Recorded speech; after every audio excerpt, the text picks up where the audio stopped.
நிறைய தோற்று இருக்கிறோம். குறிப்பாக என் பிள்ளைகள், குறிப்பாக நாம் தமிழர் கட்சி பிள்ளைகள். ஆனால் உலக வரலாற்றில் இவ்வளவு தோல்விகளை சந்தித்த ஒரு அரசியல் இயக்கம் இருக்காது, இனி எதுவும் இருக்க போறதும் இல்லை, இருந்ததும் இல்லை.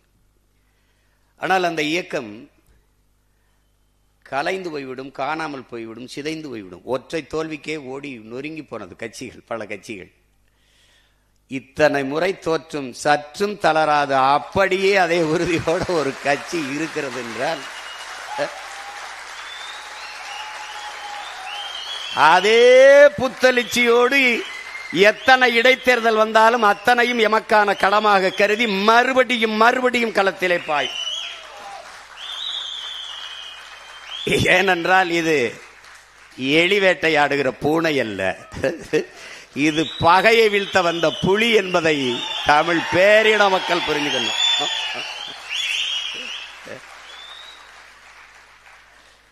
நாங்கெல்லாம் ரொம்ப சின்ன வயசுல வந்தோம். தமிழ்நாட்டு அரசியலே ரொம்ப சின்ன வயசுல வந்து கட்சி ஆரம்பிச்சோம் நான் தான். ஆனா 16 வருஷமா போராடிட்டு இருக்கேன். ஒரு கேடு என்னன்னா, நம்ம சொல்றத எடுத்து சொல்றதுக்கு யாருக்கும் மனசு இல்லை. நம்ம வளரக்கூடாதுன்னு நினைக்கிறாங்க. எதற்காக நாங்கள் வெல்லக்கூடாது என்று நீங்கள் நினைக்கிறீர்களோ அதற்காகத்தான் நாங்கள் வென்றே தீர வேண்டும் என்று போராடுவோம். ஏன் நான் வெல்லக்கூடாது என்று நீர் நினைக்கிறீரோ அதற்காகவே நான் வென்றே தீர வேண்டும் என்று களத்திலே நிற்கிறேன். இப்பவும் சொல்லுவேன், எப்பவும் சொல்லுவேன், நீ ஜஸ்ட் டிலே. என்னுடைய வெற்றியை சற்று தள்ளி போடலாம், ஆனால் தடுத்து விட முடியாது. என் கனவு பெரிது. இந்நேரம் அந்த ஒரு மாதம் என்னுடைய கையில் ஆட்சி இருந்ததுன்னா ஒரு வய தூங்கி இருக்க முடியாது. என்னென்னவோ நடக்குது நாட்டில் இருப்பான். பொம்பளை பிள்ளைய வன்முறை செய்து 10 வயசு பிள்ளைய கொண்டு விட்டான்னா அவங்க அம்மா குடிச்சிருந்தாங்க.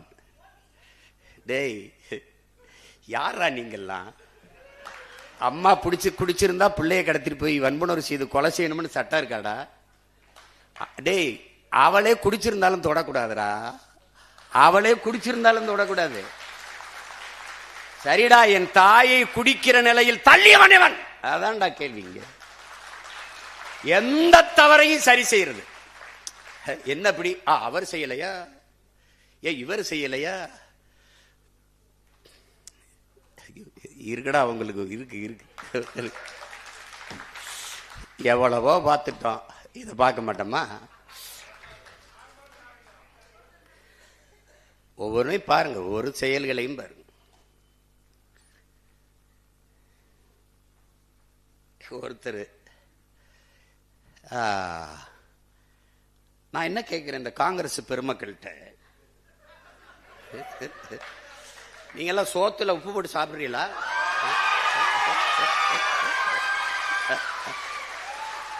உங்களுக்கு மானம், ரோசம், சூடு, சொரணை, வெக்கம் இதுல ஏதாவது ஒண்ணு இருக்க.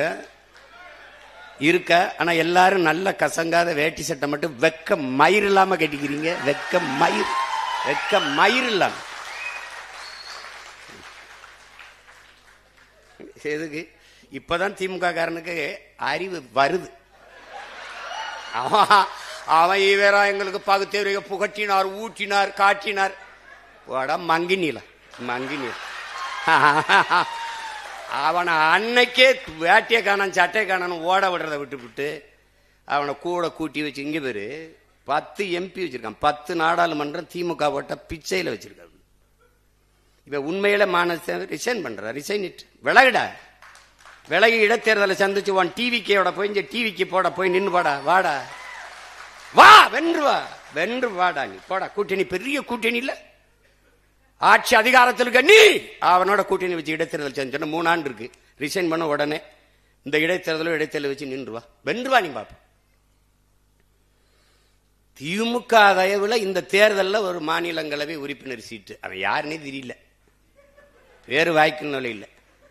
இந்த காங்கிரஸை ஏன் கொள்ளணும்? ஏன் இந்த இடத்துல எங்க மாமா திருநாவுக்கரசுக்கோ இல்ல ஐயா தங்கப்பால் மாதிரி மூத்த தலைவருக்கோ எங்க மாமா திருநாவுக்கரசுக்கு அந்த இடத்த கொடுக்க கூடாதா?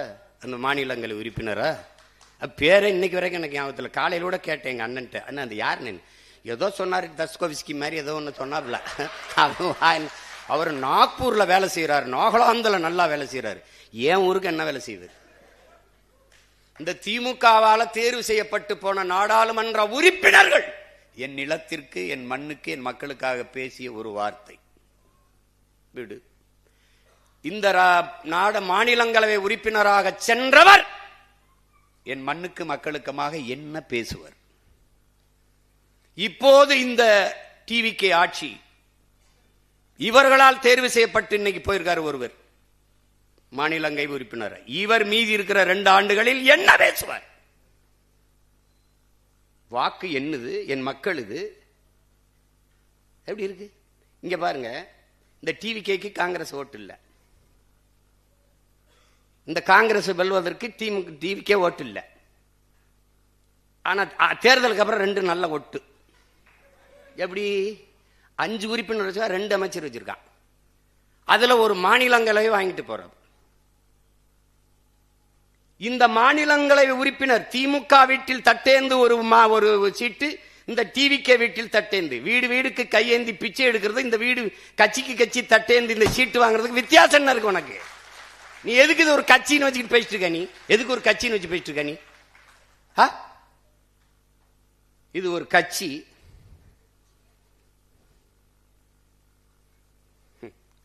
இப்பதான் தெரியும் திமுகவுக்கு. அப்பவே ஒருத்தன் சொன்னானையா, கேட்கலையே. இப்போ போறவர்கள் பதவிக்காக போவார்கள், வேற எதுக்கு? மக்கள் உதவிக்காக போவார்கள். அவ்வளவு மகான்களா? புற மகாத்மாக்களா? விலகு. எங்க ஊர்ல ஒரு மகான் வென்றிருக்காப்ல, ஐயா ராஜீவ் காந்தியுடைய சொந்த சின்னத்தா மகன், அருமைச்சவர் ராகுல் காந்திக்கு very close relation, Manik Tagore அவர் பேரு. அவரு தம்பி உதயநிதி கிட்ட கேள்வி கேட்கிறாப்ல, தமிழக முதலமைச்சர் மேகதாது அணைக்காக மோடி அவர்கள் பிரதமர் மோடிக்கு கடிதம் எழுதியிருக்கிறார், நீங்கள் ஏன் சைலண்ட் மோடுக்கு போனீர்கள்? இப்ப இது உதயநிதி நாடு ஒண்ணு மட்டும் இல்ல, இது ஏன் நாடு, இது என் உரிமை. மேகதாதில் அணை கட்டியே தீர்வேன் என்று சொல்பவன் எவன்? அவன் யாரு? காங்கிரஸா இல்ல வேற கட்சியா? அவன் யாரு? இவங்கள மாதிரி ஒரு கேடு கட்டம் இருந்த சிவகுமார் முதலமைச்சர் இருக்கார். அவரு ஓ விஜய் வெரி இம்மெச்சூர்டு பாலிட்டிஷியன். அவன் சொல்லியிருக்கான் இம்மெச்சூர்டு பாலிட்டிஷியன். அவர் சொல்றார் இம்மெச்சூர்டு பாலிட்டிஷியன். அது தமிழ்நாடு டிஎன்சி, அதை தமிழ்நாடு காங்கிரஸ் அவரோட கூட்டணி வைக்கும், அகில இந்திய காங்கிரஸ் திமுகவோட தான் இருக்கும்னு. என்னடா கட்சி இது? என்னடா கட்சி? அவர் ஒண்ணு பேசியிருக்காருல்ல, பேசிட்டு போறாப்ல. தங்கச்சி சோதிமணி ஒரு கட்சி வச்சிருக்கு, இவங்க ஒரு கட்சி வச்சிருக்காங்க, எங்க ஐயா சிதம்பரமா ஒரு மகன் ஒரு கட்சி வச்சிருக்காங்க. இப்ப நான் என்ன சொல்றேன், ஐயா மாணிக் தாகூர் அவர்கிட்ட, என் அருமை சகோதரன்ட்ட, என் உடன் பிறந்தார்கிட்ட கேட்கிறேன், உங்களுடைய தன்மானத்தை, உங்களுடைய கட்சியின் மீது இருக்கிற பற்றை நான் மதிக்கிறேன். ஆனால் நீங்க திமுக வாக்குல தான் வென்றிருக்கிறீங்க. நீங்க ஒரு 2000 வாக்கு வித்தியாசத்துல தம்பி விஜய் பிரபாகரனை வீழ்த்திருக்கீங்க. அதெல்லாம் நான் வெற்றியாவே கருதல, போனா போதுன்னு விட்டாங்க. இப்ப நீங்க இந்த பதவி விலகுங்க, விலகிட்டு திமுகவை கடுமையா சாடுங்க, டிவிகே கூட்டணியில வந்து நில்லுங்க, போட்டி விட்டு வெல்லுங்க, என்ன வேணாலும் பேசுங்க. என் வீட்டு சோத்தை தின்னுட்டு உடம்ப வளர்த்துக்கிட்டு என்னை எதிர்த்து பேசுறதெல்லாம் எவ்வளவு அநாகரிகம். நீ திமுக காரன் ஓட்டுல வென்றுட்டு பூத்து வாக்கக முகவர் போட வக்கு இருக்கா உனக்கு? ஒரு தொகுதியில் தனியா நின்று எந்த இடத்துல கட்டுத்தொகை வாங்குவியா? வாங்குவியா நீ? நான் தோத்தாலும் 4 விழுக்காடு வச்சிருக்கேன், நீ வென்றா கூட வராத அவ்வளவு. என்ன உனக்கு? அது ஒரு கட்சி. இவர் வாயை திறந்தா மன்னராட்சி வாரிசு அரசியல். மன்னராட்சி வாரிசு அரசியலின் ஆர்ஜின் இருக்குல்ல, தோற்றுவாயிருக்குல்ல, மூலம் இருக்குல்ல, அவர் உன் பக்கத்துல தான் இருக்காப்ல. யாரு? நம்ம ஐயா ராகுல் காந்தி. ராகுல் காந்தி இருக்காரு, அவர் என்ன புதிதா ஏழை எளிய மகன் கட்சி ஆரம்பிச்சிருக்காப்லையா? எவ்வளவு வசதியா பாருங்க. இது மன்னராட்சி, ஆம், இது வாரிசு அரசியல் சரிதான். ஆனால் இந்த வாரிசு அரசியலின் முன்னோடி மூலம் காங்கிரஸ். காங்கிரஸ் தேர்தல் முடியும் முதல் நாள் ஓட்டு போறதுக்கு முதல் நாள் பேசுறாப்ல, தேர்தலுக்கு பிறகு ஸ்டாலின் அவர்கள் போய் மோடி அமித்ஷா காலிலே விழுவார் அப்படின்னு. 2 வாரத்துல இவர் போய் விழுகிறாப்ல.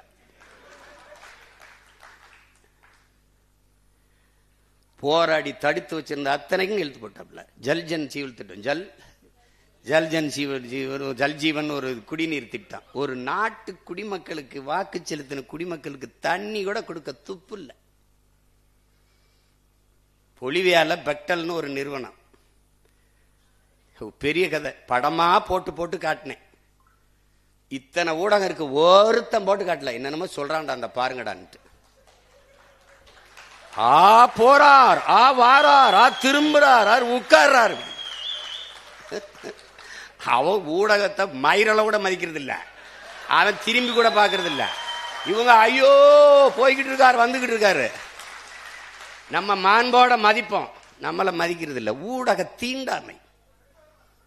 நம்ம ரொம்ப தாழ்த்தப்பட்டவன் அவங்க பார்வையில், தீண்டத்தகாதவன் நாம். நீ என்னடா என்னைய ஒதுக்குறது தீண்டத, நான் உன்னை திரும்பி கூட பார்க்கல. போட்டா போடு, போல நீ என்னை செய்தி போடுவ, நீ என்னை காட்டுவாயின்னு கட்சி ஆரம்பிச்சோன்னு நினைக்கிறியா? நீங்க எல்லாம் பேசி என்னை வளர்ப்பீங்கன்னு கட்சி ஆரம்பிக்க நினைக்கிறேன். நான் செய்ய வந்தது தேர்தல் அரசியல், கட்சி அரசியல் அல்ல, மக்கள் அரசியல். நான் செய்ய வந்தது செய்தி அரசியல், விளம்பர அரசியல் அல்ல, சேவை அரசியல், செயல் அரசியல். நெருப்பு சொல்றான் அவன், நெருப்பு சுடும், நெருப்பு சுடும், நெருப்பு சுடும். ஓராண்டு படம் நடத்தலாலும் பயனில்லை. தொடுன்னு சொல்லு, தொடுவான். அதுக்கப்புறம் நீர் அவன் சொல்லுவான், நெருப்பு சுடும், நெருப்பு சுடும், நெருப்பு சுடும்னு. இப்ப சொன்னேன், அவன் கேட்கல, தொட்டான். இப்ப பேசுவான் 6 மாசம் கழிச்சு, நெருப்பு சுடும், நெருப்பு சுடும், நெருப்பு சுடும். நீ பாரு, ஒரே ஒரு தடவை திருச்சியில ஒரு வாரத்துல போராட்டம், செவிலியர்லாம் சிமான்னா வான்னு கீழே ஒருத்தன் போடுறான், வருவார் உனக்கு வா, கீழே போடுறான், உனக்கு வருவாரு. அண்ணே அண்ணே, இவங்க கண்ணீரை பார்த்து நீ போய் நின்றாத, தயவு செய்து பேசாம நிம்மதியா வீட்டுல இரு. அப்படி ஐ எம் வெரி சாரி, நான் வரல, நான் கோச்சிக்கிட்டேன். நங்கடா உங்க பிரச்சனை, பாடா. அவர் அதை சொல்றாரு, அவர் ஆகாத சொல்றாரு. கப்பர் டே, சீனால ஒரு முதலாளி என்கிட்ட 3000 ஆடு இருக்கு, மேய்க்கவரனுக்கு 1 லட்சம் சம்பளம்ட்டான். பல ஆயிரக்கணக்கான பேர் போய் நிக்கிறான், படிச்சவன் போறான். இல்ல தந்தி டிவின்னு ஒண்ணு இருக்குல்ல, முந்திக்கிட்டு செய்தி சொல்ற ஒரு டிவி, உண்மையும் நேர்மையும் தவிர எதையும் சொல்லாதது, அப்படி ஒரு தொலைக்காட்சி. அது அந்த தொலைக்காட்சி தேநீர் நேரம், டீ டைம் அப்படின்னு வச்சிருக்கு. அதுல பேசுது, சீனாவிலே ஆடு மேய்க்கவருக்கு 1 லட்சம். சீனா சொன்னா ரசிக்கு, அதே சீமான் சொன்னா சிரிக்கு. இவங்களுக்கு நோய்டா, இவங்களுக்கு நோய். பிரதமர் எந்த ஊருக்கு போனாலும் தற்சார்பு பொருளாதாரம், தற்சார்பு பொருளாதாரம், தற்சார்பு பொருள். Move forward organic farming. இத்தனை ஊடகம் இருக்குடா இந்தியா முழுக்க, ஒருத்த மூவ் ஃபார்வர்டு ஆர்கானிக் ஃபார்மிங் ஒருத்த எடுத்து விவாதிச்சிருக்கானா? இல்ல இல்ல. அவன் அங்க போறான், இங்க போறான், ஆரம்பிக்கிறார், குச்சியை ஒண்டிட்டார், கட்சியை ஆரம்பிச்சிட்டார், இந்த நின்ட்டார், அந்த போயிட்டார். இது ஒரு கூட்டம்டாது. ஏன் அதை பேச பிரதமர் எதுக்கு இங்க தற்சார்பு இந்த ஆர்கானிக் ஃபார்மிங்க்கு போகணும்? அம்பானி இயற்கை எரிகாற்றுக்கு போறேன். ஏன் இயற்கை எரிகாற்றுக்கு போறேன்? இயற்கை எரிகாற்று எங்கிருந்து எடுப்பார்? கேளு, ஒரு விவாதத்துல கேளு கேளு. ஏன்னா இங்க எரிகாற்றுக்கு கச்சா பொருள், மூலப்பொருள் பிரச்சனை இருக்கு, வார் வருது. இப்ப தற்சார்புக்கு வரணும். அம்பானி சொல்றாப்லே, சொல்றாருல்ல, நான் இயற்கை எரிகாற்றுக்கு போறேன்.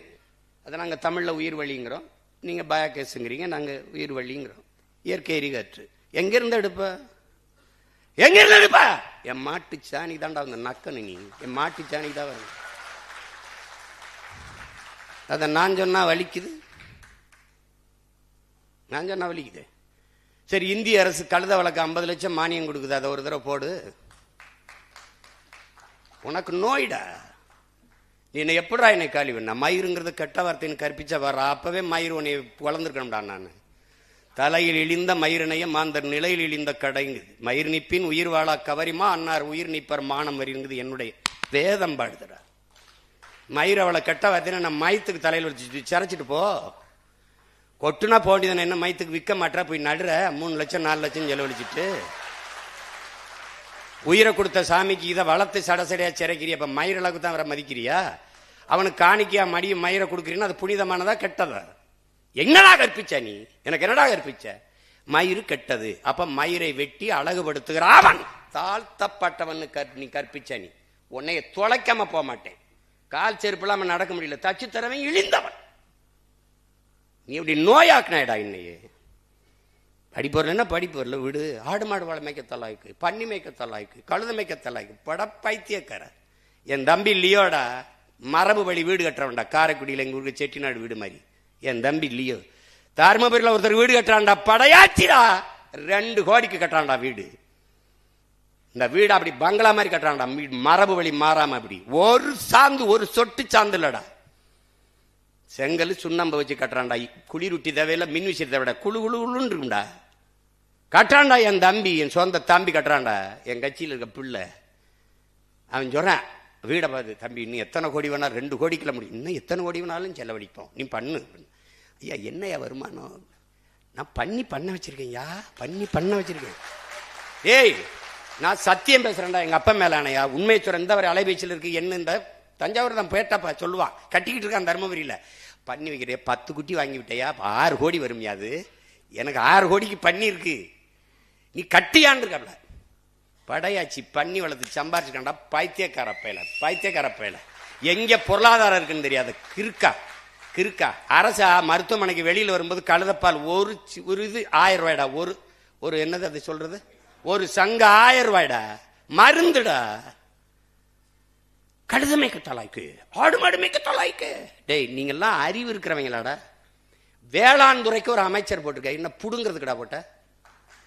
எதுக்குடா போட்ட? அவன் அரசு அமைச்சர், அவருக்கு ஒரு கான்வாய், அவருக்கு ஒரு வீடு, அவருக்கு ஒரு பெரிய இது. அவர் அரசு அமைச்சர். கால்நடை துறைக்கு ஒரு அரசு அமைச்சர், பால்வளத்துறைக்கு ஒரு அமைச்சர். இவன் 3 பேருடைய வேலை என்னடா சொல்லு? நாங்க பின்னோக்கி இருக்கிறோம், இவருக்கு முன்னோக்கி போறாங்க.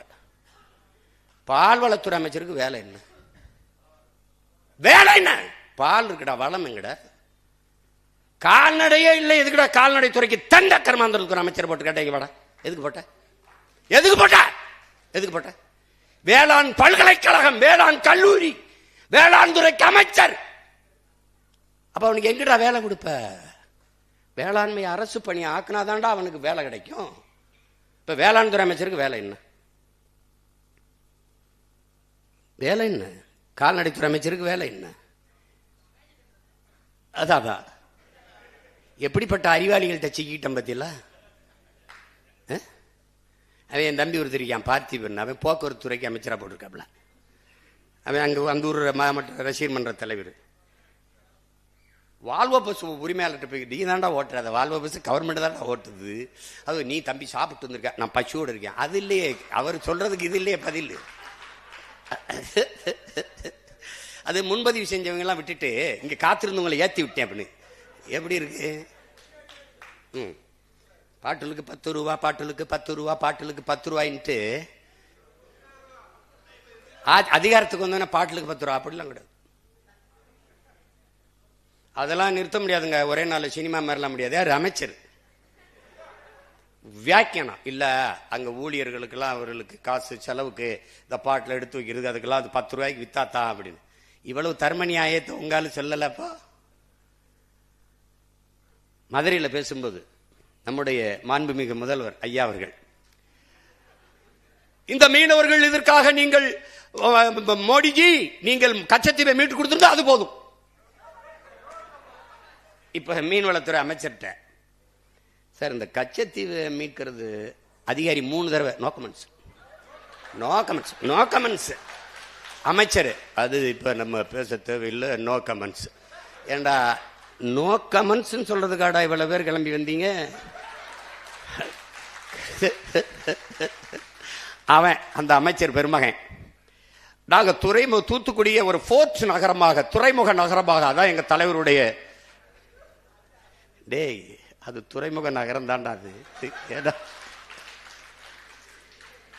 இப்ப நம்ம கடல்ல விழுந்து சாகிறதா இல்ல கிணத்துல விழுந்து சாகிறதா, எந்த பக்கம் போறது? எங்க பார்த்தாலும் முட்டிச்சந்து மூத்திரச்சந்தாரு. கருமம் கருமம். 436 திட்டங்களை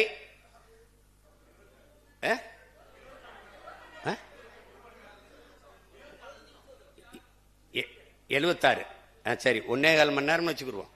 1.25 மணி நேரத்தில் 436 திட்டங்கள்னா ஒரு திட்டத்துக்கு 3 நொடி செலவழிச்சிருக்கேன். 3 நொடி தானே? 3 2 6 நொடி. 6 நொடியில் ஒவ்வொரு திட்டமும்.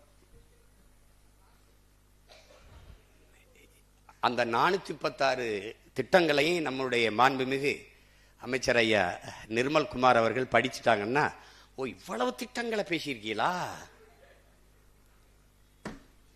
நீங்களும் உங்க திட்டம் வந்த உடனே முதல் கையெழுத்து 200 அலகு மின்சாரம் இலவசம்.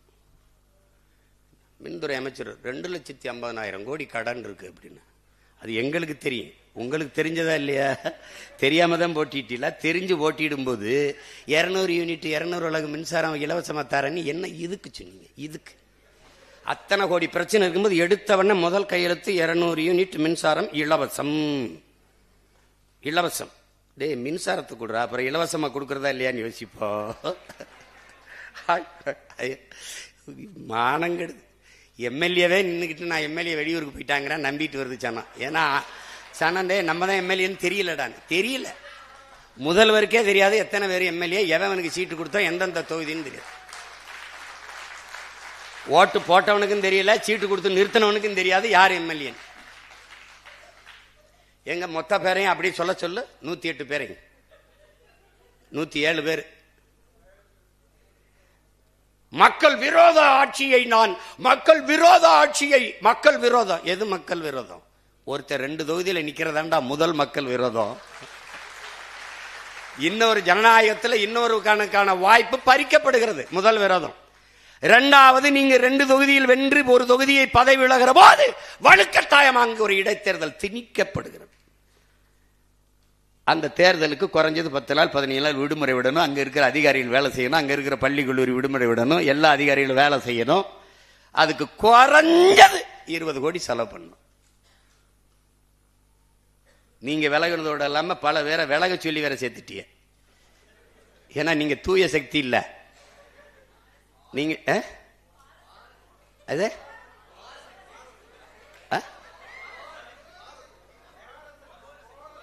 கோர சக்தி, தூர சக்தி, பார சக்தி, ஏற சக்தி, ஓர சக்தி.